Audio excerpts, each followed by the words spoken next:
Hey everybody, what's going on? Hellbite here, bringing you another video from Grab the Lantern today. We're back at it again with some Runeterra action, and I'm going to be real with you guys. This deck was not created to be good. This deck was not created to be competitive. This deck was created for one and one reason only, and that was to answer the question, can a Lurk champion be played in a deck that is not the Lurk deck, right? Lurk, and I've talked about this a little bit. Lurk as a mechanic is very parasitic and basically says you only ever play Lurkers in a Lurk deck, and anything that is not a Lurker in the Lurk deck has to justify its entire existence while it's there because of how hard it can brick you and make it so that your deck doesn't do anything. And this means that the Lurk champions in general have difficulties being played literally anywhere else besides alongside each other because they rely on the Lurk mechanic, but also enable the Lurk mechanic, which means why would you play them with anything else? This deck is a potential way in which Rek'Sai can be played outside of the Lurk deck. Welcome to Xer'Sai Predict. The whole point of this deck is to use the predict package found in Piltover and Zon in order to enable us to constantly predict Lurkers to the top of the deck to make it so that every time we go to combat, we're still able to get our Lurk procs off and eventually able to get Rek'Sai big enough to flip, regardless of how often or reliably we're able to trigger Lurk. This deck means that we're going to be missing a lot of our Lurk triggers, but ideally we're still able to compensate for that in other ways. Let's do the card by card to show you guys a little bit more about what I mean. At 0 mana, we've got Feral Prescience. This is a bad card, but we absolutely need ways to predict Lurkers to the top of our deck because we can't rely on having a critical mass of them in the deck to enable us to Lurk automatically, so we have to play this at 3 copies. 3 copies of Ancient Preparations for a similar reason. This also comes down early to give us a Clockling to block with, which is nice, and 3 copies of the Hatchling because without being in Bilgewater, this is the only 1-cost Lurker we're actually able to play. 3 copies of the Chronomancer, again, because predict, because it blocks, does a lot of useful things. 3 copies of Call the Pack, very useful for letting us guarantee the Lurkers on top of the deck, and gives us the gameplay loop with Rek'Sai, tucking her back on top, getting the double Lurk proc, and then being able to draw her again on the next turn, which is very nice. This is also a way for us to get Lurkers outside of our regions. This does allow us to get some of the Bilgewater Lurkers, which means that things like Jawfish or Redfin Hammersnout are still on the table regardless of the fact that we're not in Bilgewater, making this card very powerful in this deck particularly. 3 copies of Time Trick. I don't know how I feel about this in particular. The biggest problem is because you draw the card you predict. It doesn't actually predict then, right? Because if you put a Lurker on top, then that Lurker leaves the top of the deck to come to your hand. But it's a good way to sort of tutor for a card you might need. And since this deck absolutely needs its Rek'Sais, this is a very important one to have. 2 copies of Practical Pefectionist. Obviously, she predicts, but also she creates 3 copies of the chosen card in the deck. This means that if we predict into a Rek'Sai, for example, we fill the deck with Rek'Sais, and then every time we go to attacks, there's a better chance for us to get double Rek'Sai procs on the Lurk proc, which is actually pretty nice. So we are going to be playing her at 2 copies and hoping we hit a Rek'Sai off of her predict. 3 Rek'Sais. Of the Lurker champions, Rek'Sai I think is the easiest to play outside of the Lurk deck because she sort of enables herself. Even if you miss your Lurk proc, she's at least giving herself and all other Lurkers a +1/+0 from her own effect without needing actually to get Lurk. And there are ways of flipping her that don't revolve around proccing Lurk constantly, and we'll talk about a couple of those with our next card, Rising Spellforce. This gives an absolutely massive +4/+0 when you play it on a card. This means that with Rek'Sai, you only have to trigger Lurk 3 times or once and then attack with her on a Lurk proc in order to actually get her to the 10 power, which then allows her to flip and fill your hand with Lurkers and also lets her stick on the field and actually be the beat stick she's supposed to be. Now, the disadvantage to this is that Rising Spellforce I have to play before I go to combat in order for Rek'Sai to actually flip, meaning that I can't use it as a combat trick, but still very powerful, and I think it works well with a lot of the other cards in the deck, so we're playing it and we're going to see how it goes. 3 copies of Vault Breaker for similar reasons, allows us to pump an ally repeatedly as long as we've got mana to burn, so especially if we hit this late game when I have a few cards on the battlefield, I have the ability to play out a bunch of Vault Breakers to pump everybody up, or to potentially get Rek'Sai over the threshold as well. 3 copies of Xer'Sai Caller. This is a predict Lurker, so of course we're going to be playing it. 3 copies of Ekko. He is a champion that essentially gives us extra value for predicting all the times we're going to be. If we're predicting to just put Lurkers on top, Ekko is going to get extra advantage off of that, and especially with how powerful offensively the Lurker deck can be, but how weak it is defensively, it means that the chrono breaks he fills the deck with after he flips are actually a ginormous advantage because it gives us the ability to bring back all of these Lurkers that our opponent might have traded out with in order to try and go for a big finishing attack. And then, of course, we're running 3 copies of each of the big Lurkers on the back end here because we're playing a copy of every single lurker we have in our regions. It's the only thing we can do, and we have to have a critical mass of these lurkers, as I mentioned before. So that is going to be the deck. It's really janky. I'm not expecting to win a game at all today, guys, but we'll see how this goes, and here's hoping that Xer'Sai Predict actually lives up to its name. Jumping into game one here against Robin Frutafero, who's playing the Tryndamere Trundle. I believe this is the, what is it called? It's the KDA card that plays your champions and makes them 10/10s, and it's really gross, and I hate it, but it's probably that deck. He's in Demacia probably for some of the strike spells in order to just remove things. Bit of an interesting setup here for me on turn one, but I actually kind of dig it because we do have the Rek'Sai in hand, and let's get predicting. Let's go ahead, a little awkward, but I will take, I think, the second Ancient Preparations just for additional lurking ability on the next turn. Or additional predicting ability on the next turn, I guess I should say. And we'll bank the spell mana for the time trick here because we do have the ability to potentially get something. And now here's the fun part about Lurk, and I know I've talked about this before, but you don't actually have to attack with a Lurker in order to lurk. You just have to attack. So because I know I have Xerxa'Reth on top, and I can swing with my Clockling, I'm guaranteed that Lurk proc, and that means we're going to be able to get in for a little bit of damage here. My opponents are really slow rolling right now, so I'm sure he's waiting on the spell mana for Feel the Rush. That's the name. Okay, and he's got a Catalyst of Aeons. Yeah, he's just playing for the late game entirely. But we can at least go for the Ekko here. He doesn't have mana for Avalanche, so this is pretty safe. We can get in for 6 on the next turn. Hopefully that does something pretty good for us. Actually, I forgot. Yeah, we can get in for 8. We've got the Vault Breaker in hand as well, and I can play that twice, which theoretically gives us 12 damage. I'm not sure if that's entirely worth it. I think instead we'll Time Trick here, go for, a Feral Prescience or another. Let's take the second Rek'Sai here. I think that makes more sense. And let's just go to combat. So I don't want to give him the opportunity to play the Avalanche. I know he's sitting on it in hand. You're gonna be if you're in Freljord and if you're trying to play this sort of late game oriented strategy. Okay, he's got the Flash Freeze, so we're getting this out of him at least. If he had a Harsh Winds, he would have played it. I'm tempted to, yeah, I need this for the Rek'Sai actually, so we're not gonna bother playing that out. We'll just take the 4 damage as we're able to get it. And I think because we've got the spare mana, we can run out the Xerxa'Reth. I do think I need to kind of put the corkscrews to this guy a little bit. He's not quite on Feel the Rush mana yet, so okay, yeah, that's the Avalanche that I anticipated, and sadly, I'm 1 predict short. And honestly, if I'd have taken the other card, the Feral Prescience, I would have been able to flip the Ekko and save him, but didn't do that, so a little disappointed. And I think at this point, I do want to try to bank as much of the spell mana as I can. There's the Rising Spell Force. So as long as Rek'Sai gets a Lurk proc on the next turn, I can use the Rising Spell Force to push her over the top, get her to 10 power, and then we're going to be able to get in for massive damage, but I'm going to have to slow roll this a little bit. So here's the Chronomancer. We're going to just, not great, because none of these are Lurkers, which means that I'm guaranteed to not get a Lurk proc. Oh, that's awkward. That means I have to play the Vault Breaker as well. If I play the Rek'Sai, I have 8 mana. I don't have enough mana for all of it. I'm 1 short. That's really tragic. Okay, if that stairs coming down, this hits. That just deals 3 to everything. So Xerxa'Reth at least is going to survive. Everyone else is going down, though. Does it still make sense? I literally know there's not a Lurk proc on top. I can guarantee one. Actually, I do still have enough mana because she's going to give me a Call the Pack, which means I can tuck the Xerx'ai Dunebreaker on top. Single combat, man. Tragic. We're going to do this, though, because this way, at the very least, I'm going to trade here and be able to get in for 3 on the backswing.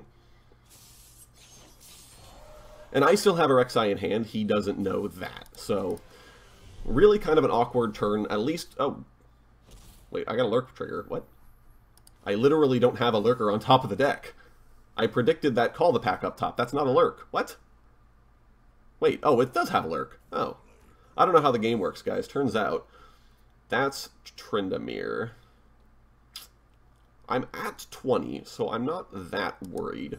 So we'll run out the Dunebreaker. I can force the Tryndamere to at least flip, which I probably honestly don't even want to do that yet, because then he's big enough that he can mitigate a lot of the damage from my Overwhelm cards.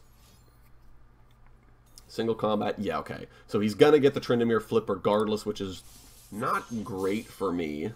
Especially given that I'm losing a unit and Tryndamere staying alive. I'm honestly pleasantly surprised I haven't seen Feel the Rush yet. It feels like that's one of those cards that just gets played in this deck, and I absolutely... I can't stand the KDA cards. I feel like the whole point of this game, which is like, oh, it's all canon to Runeterra and stuff, and then you throw in the KDA cards, and it just leaves me with a bad taste in my mouth. But, okay, so we have the Rek'Sai. I know I can flip her on this turn, unless she gets killed. Okay, 3 Sisters for a... Oh, for the Entomb. And that is probably all she wrote for this game, unfortunately. We'll do the Feral Prescience just to try and put a Lurker on top. Oh, you know, actually... Nah, that wouldn't have made a difference. Okay, whatever. We'll go to combat here. We'll at least get our Lurk trigger. I don't die on the next turn, assuming he doesn't have anything else in hand. Obviously, if he has another Tryndamere, then that's a Tryndamere's Battle Fury, and I take 16 and die instantly. Or 17, sorry. But... Oh, it's a Lady of Clouds deck, and that is lethal. I have no way of surviving that attack because Cytherea is going to challenge, so we'll go on to game 2 here. Going on to game 2 here against Tyrannidian PRG, or P-Rail-G. Interesting name there. I'm sorry about the last game, by the way, guys. I did accidentally click the, instead of the concede button, the exit game button. I'm not that salty, fortunately, so we're going to go ahead, and this hand's pretty bad, but we'll see if we can make it work. He's playing a Sivir Braum deck, something interesting along those lines, and hey, we're opening with the friendly guy waving, so we'll see if that sticks around, though. I feel like it's the people who start emoting, you hope they're friendly, and then they end up BMing at some point, but I have hopes. I have hopes. Again, this deck is fun because I'm not intending to win. Basically, the challenge for me is, can I flip Rek'Sai in a deck that is not the Lurk deck? Now, I'm expecting probably something with a decent power stub. Okay. Pleasantly surprised here. Not getting punched in the face for 3 on turn 1. Let's go ahead and follow that up with Chronomancer. Get the predicts going. Perfectionist. Okay. So we'll see if we can hit a Rek'Sai off the Perfectionist on the next turn, then. Perfectionist is also fun because she does have a pretty decent power stat as well. And my opponent's actually going to come down with a Preservarium for the draw. So, okay, we're getting in for 2. I'm assuming his hand is just as clogged with late-game stuff as mine is. So, I don't hate to see that, given that I feel like his deck is going to be able to come down with some really big beaters. Instead, it's a House Spider. That's not that impressive. Okay, Perfectionist, you have 1 job. Not the card I wanted, but we'll take an Ekko. Because we can come down with him on the next turn. I have 1 predict card, but I predicted 3 times now, so that's not too bad for me. He's getting his extra Preservarium draw. I've got the Ekko in hand. Let's go ahead and drop him. That's a funny interaction, given that she literally just cloned Ekko, but... I hadn't realized that. That's funny. Okay, and we're 1 predict off of flipping the Ekko, which isn't as big of a deal. I don't really care. The Ekko flip is sort of incidental to everything else I'm doing with this deck. So we'll go in with the Ekko. He does give me the free Time Trick in hand as well. Yeah, this is... I mean, my opponent's just going to take this free block. I'm trying to remember if the Time Trick is full price. It is full price, so I can't play it on this turn, sadly. But that does mean we still have more opportunities to get some more predicts. Opening with a Spell Force, not really what I want to see either, but theoretically I could Sucker Punch my opponent, and he's playing nothing. Okay. So we'll Xerxa'Reth, playing it as a 2/6, and this is partially why Lurkers are just not good outside of the Lurk deck, because I paid 5 mana for a 2/6. Not worth it at all, right? Like, it really, really not good. Okay, so let's... Preparations. We'll take an Ekko on top, and it doesn't really matter because I'm going to play this Feral Prescience just to get the final predict off. There shouldn't be any way my opponent can actually kill the Ekko before he's able to come down. My opponent's just hard dropping a Darius when I'm at 20 life. That's how you know his hand is clogged. Okay, so this is giving me the Ekko flip, and I'm going to hold mana for the Rising Spell Force and the Vault Breaker as well here because I might be able to trick my opponent into making some bad blocks. The sad thing is, of course, I'm not actually getting the Lurk... Oh, no, I am getting a Lurk proc. Oh, that's right, because I put a Hatchling on top. Yeah, so I do have the Spell Force. Could theoretically hit me with a Quicksand, but given that he didn't block Ekko with the Darius, my guess is he doesn't have it. He's got something, though, because he's thinking about if he wants to play it now or if I have anything, given that I'm sitting on 6 mana. At least I would assume that's his intent, but... And it looks like he's kind of thinking about just taking the damage. He'd be taking 9, which is a decent amount of damage. Okay, blocking out. Here's the spell. Okay, he's going to throw the guy at Ekko for 3 damage, and there's nothing I can do about that, so we're just going to Spell Force in order to kill off the Darius. And we're still trading out, I think, overall pretty well. Oh, okay. This guy's actually... Okay, you know, you never know. You never know, but I'm digging this guy so far. And Ekko's sort of done his job. He's shuffled the Chrono Breaks in the deck. I have like 5 Ekkos in the deck right now. I'm not worried at all about losing a single Ekko in exchange for a Darius. That's a second Darius, though, and I really don't like that. So, how many... I need to play 2 Vault Breakers, so we can come down with the Hatchling. And hilariously, I can block the Darius with the Hatchling and just Vault Breaker twice, and the Darius dies. Yeah, and he knows better. Actually, I should have played the Dune Breaker there as well, but that's okay. Alright, call the pack. Let's go ahead and shuffle this back, because it's going to stack the deck, guarantee my Lurk proc. We got a Snapjaw Swarm, that's kind of fun as well. Go in, guaranteed Lurk proc here. And no matter who the Darius blocks, I have the mana to play enough Vault Breakers to kill him. And I doubt my opponent's going to want to block with a Darius regardless, but he doesn't have much of a choice. And because I'm already committed to this Vault Breaker, I'm just going to play out the rest of the hand on the Vault Breaker, because we're going to be able to get in for a bunch of damage. This is all I need to kill the Darius off, so I feel like there's no reason to play it on the Xerxa'Reth more. I would much rather spread out the damage to make it so that even if he does have removal, he isn't able to remove everybody. Ooh, decisive maneuver. Okay, so he's keeping the Darius alive. Kind of disappointing, but we're still in for a bunch of damage, and he's still playing a Darius when I'm at 20 life, which is... It feels so bad when you have to do that. But what could be in his hand? Is he maybe playing the Atarkhan deck? I've literally never seen anyone play that card, but theoretically, he's played a lot of things with keywords, he's played a lot of, like, big power cards, maybe? Not sure. In that case, he'd be 2 turns off, and Atarkhan would come down on not his attack token. Which, that's okay. He's made no progress towards his Sivir, like, at all. I feel like every combat we've had, like, no one's done damage. Okay, back into the Dune Breaker, which still isn't big enough to kill the Darius, but we might be able to change that with Snapjaw Swarm if we can guarantee a Lurk proc, which I think we can if we... Darius is Decimate. That's how you know you are desperate, when you're playing Darius's Decimate. Okay, come down with the second Dune Breaker. This should make him scared to swing with the Darius. So my guess is he's going to pass back here. I can't do Call the Pack and Snapjaw Swarm the same turn. I could go for a Blind Lurk, but it's so much less reliable in this deck than it is in any other deck.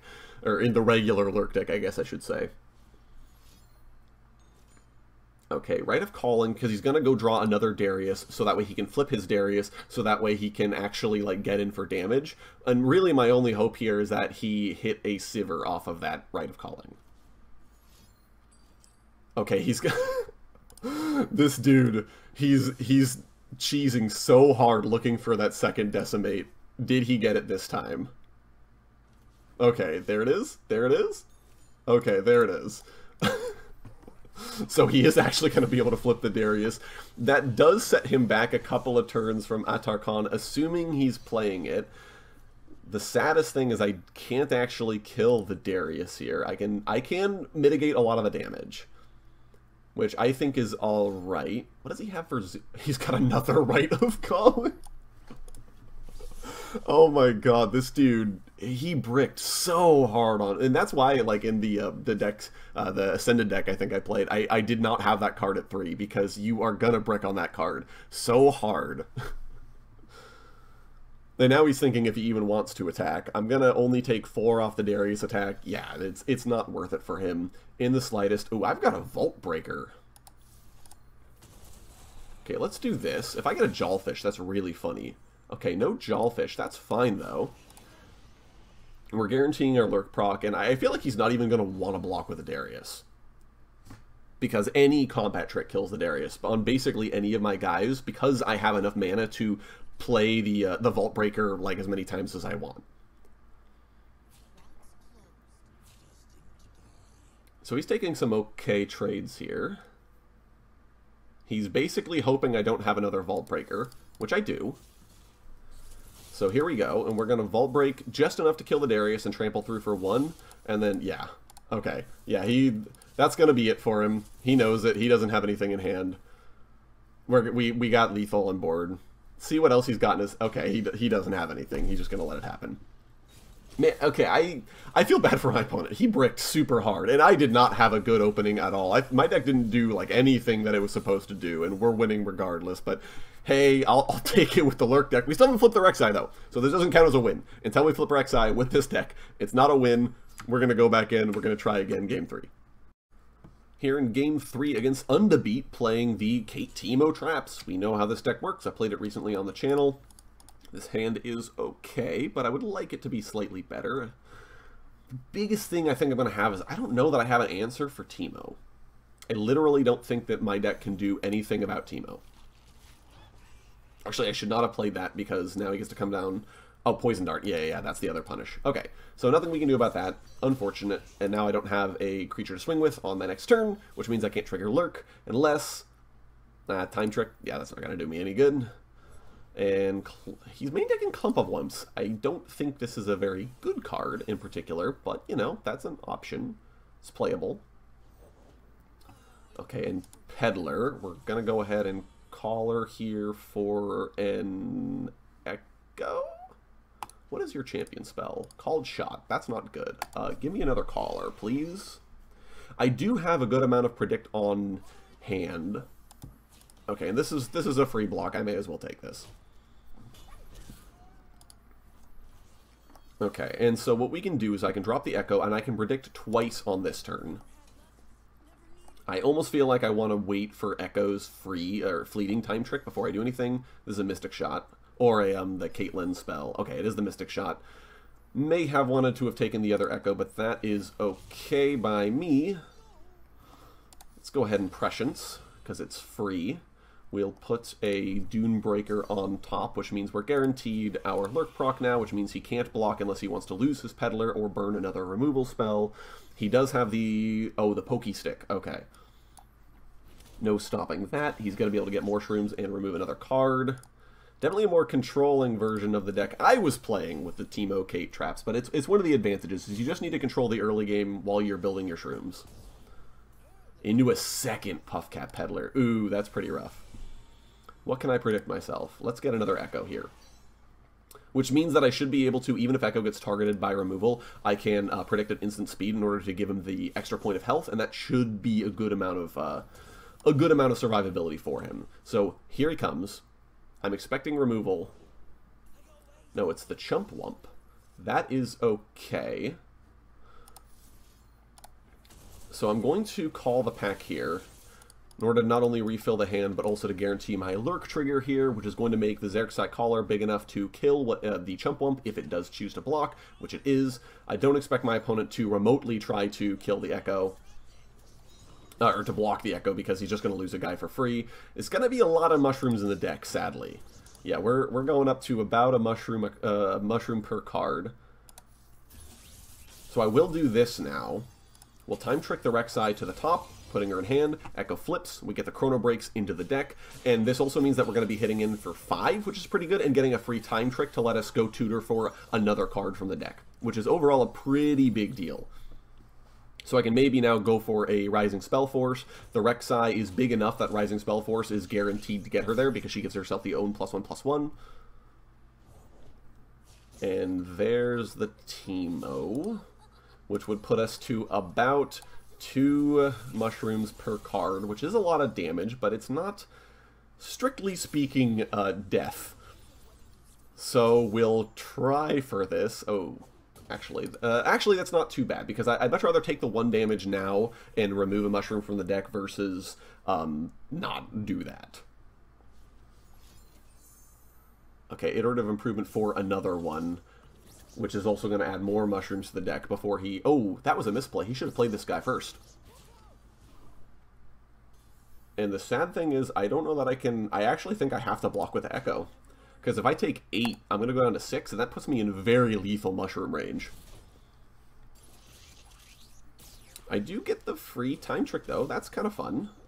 And here we go. How many?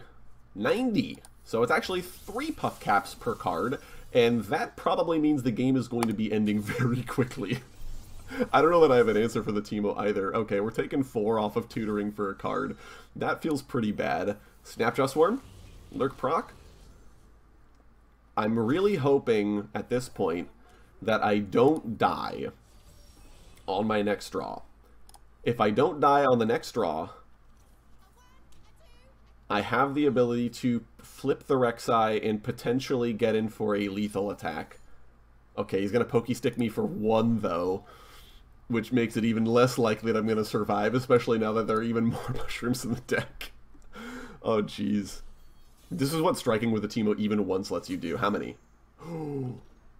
If he doesn't have pokey stick, if he doesn't have pokey stick or like any other form of damage, we're good. We can flip Rek'Sai. Let me have this. Oh, no. Yeah, that's it. We're dead. How many? Yeah, that's what I expected.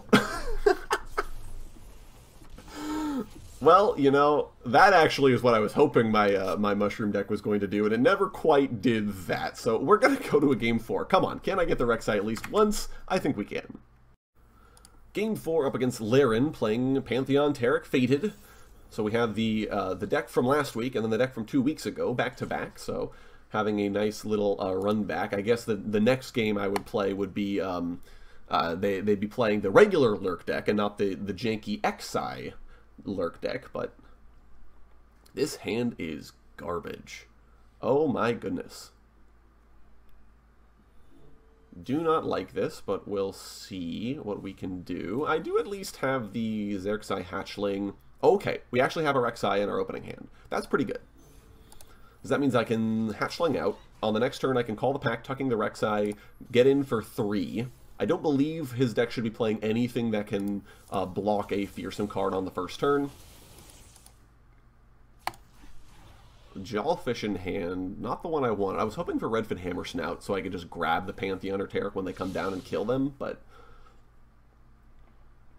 I think it's part of the problem with this version of the deck is I'm very light on removal and I'm very light on abilities to deal with like tricky backfield cards, especially since I'm not playing anything like, ooh, there's the White Flame, and he's got, I mean, full knowledge. Oh, this is really crusty for me as well. I don't like either of those. I do think this is one of the reasons why I dislike Perfectionist, is because if you don't get lucky on the predict, you're gonna be forced to put copies of cards in your deck that are not very good.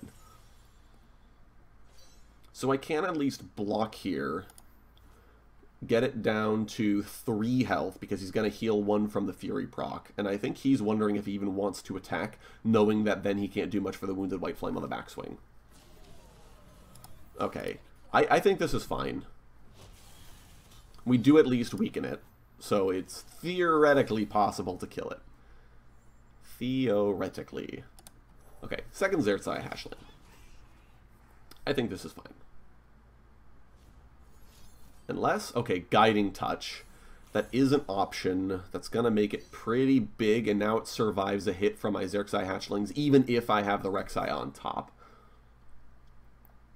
Which, that's tragic, but at least we're making pretty good progress towards the Rek'Sai. And that's my only goal here, is to flip the Rek'Sai in a deck that isn't the Lurk deck. If I'm not guaranteed lurking, can I do it? And the sad thing is, it's mostly like I'm playing stuff that's in the Lurk deck. Like, all I've been doing is like call the pack looping with a Rek'Sai on top. But, like, hey, you know, I will take it where I can get it. We've got a Snapjaw Swarm and a second Jawfish, which is not good, but theoretically might be okay. So again, we can get the Wounded White Flame down to 2. And then he's going to get a gem off the goat as well to heal it, though. So it'll go back up to 4. This is what I'm talking about, because the Fury proc makes this so much more durable. Like, it's already gotten 2 more health. Like, if it didn't have Fury, it would be dead by now. or at the very least at 1 health. But it's one of the reasons why this card is like absurdly good, because that Fury insulates it just a little bit from combat damage, and that's all you need with Fated because you get so much extra value.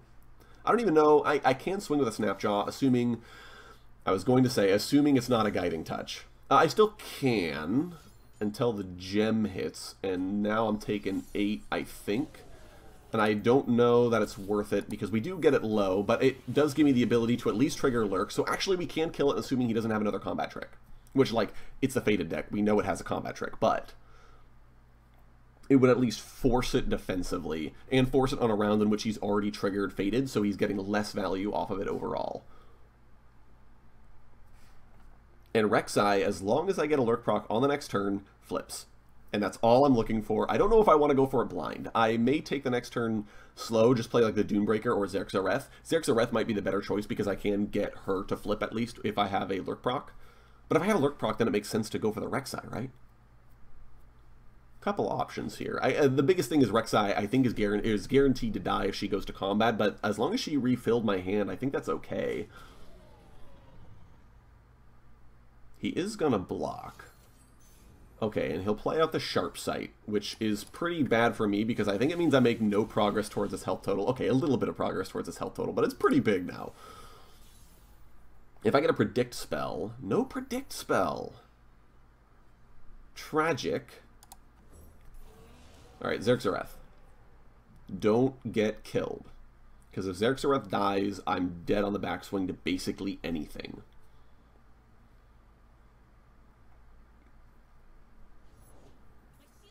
Okay, Bright Steel. So I now can't attack profitably because I can get in damage, but it's not going to do anything else. And now if he has a single combat, actually, he removes it for free. Okay, in for the Taric, so he may be looking to set up the combo on the next turn. I do have this Jawfish in hand, so if he develops first, I theoretically could remove this without giving him an opportunity to actually keep it alive. Or to go for the really silly combo. Pantheon. Oh, I don't have enough mana for Jawfish. Ooh, wait. Uh-oh. Okay, Dunebreaker? Dunebreaker does survive a Taric hit, or a Pantheon hit, even if he actually gets the bonus from the Taric. Pantheon's Shield Vault to stun it, because now he's actually big enough that he's going to kill whatever he goes into. Oh, he flips as well. Oh, wait. Hold on, is this death? This might be death.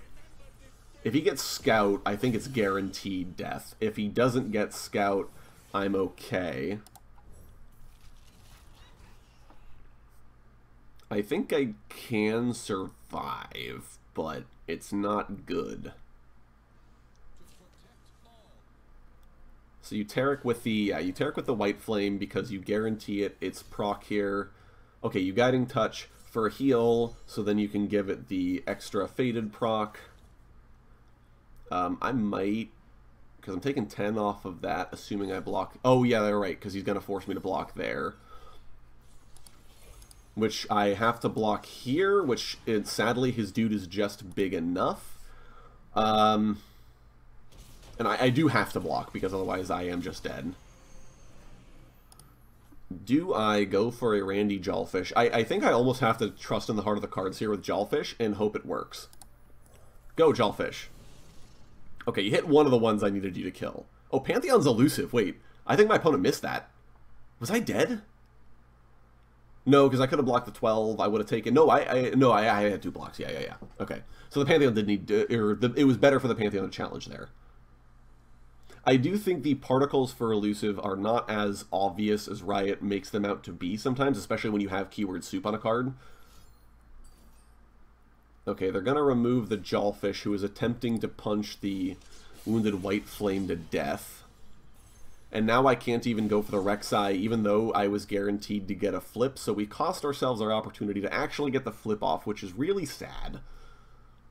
But, like, this is what I expected out of this deck, honestly, you guys. Like, this was jank, and I think I've played against meta most of the time tonight. I got the one opponent who like bricked super hard and was playing something screwy, but like otherwise, like basically I'm playing with my fun toys and everyone else is playing, which is one of the things I'm a little bummed about with this game. I feel like there should be like a There needs to be like another queue. There needs to be like the ranked queue, and then the regular queue, and then like the casual queue on top of that, in order to be like, okay, like really, I'm not trying to win at all. I'm just playing something really stupid.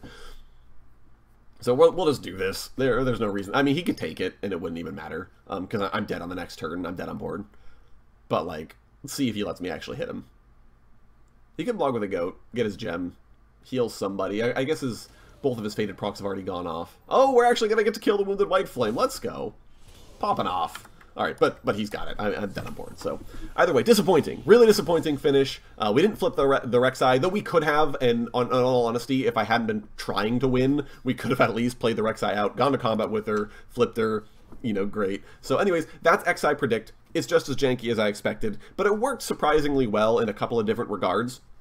I do feel like it has the ability to flip Rek'Sai in a deck that is not Lurk, which is pretty phenomenal. I feel like I was able to guarantee my Lurk procs to a certain extent, which was kind of nice. I learned some things. Apparently, Call the Pack has Lurk. Who knew? I didn't. That's sort of a weird thing to put on a spell, but hey, I'm not complaining. That's kind of cool. So anyways, that's the deck. Let me know what you guys thought of it down in the comment section below, especially if you have any other ways of making this deck better or any misplays I made. Let me know all that down in the comments. If you enjoyed the video today, go ahead and leave it a like. And if you really enjoyed the video, consider subscribing. I upload a video every Monday, Friday, and on patch days as well. Once again, thank you guys so very much for watching. I do appreciate it. And I'll talk to you all later.